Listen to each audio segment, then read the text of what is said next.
হ্যাঁ রাইয়া, এটা একটা ম্যাজিক বক্স। এই বক্সের ভেতরে একটা বল আছে, আরও কিছু যুক্ত বর্ণ আছে।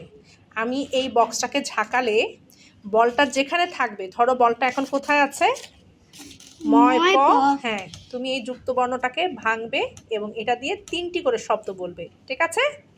ওকে, চলো আমরা শুরু করি গেমটা।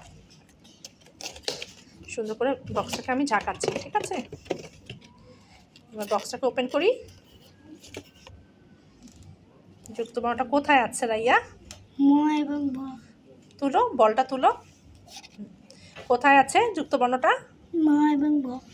আচ্ছা, ম এবং ভতে ছিল, অর্থাৎ ম ভ যুক্ত বর্ণটিকে আমরা যদি ভাঙি তাহলে আমরা কোন দুটো বর্ণ পাই? ম আর ভ। Very good. এখন আমাকে ম এবং ভ দিয়ে 3টি শব্দ বলবে তুমি, ঠিক আছে? বলো। সম্ভব, অসম্ভব, আরম্ভ। মাশাআল্লাহ,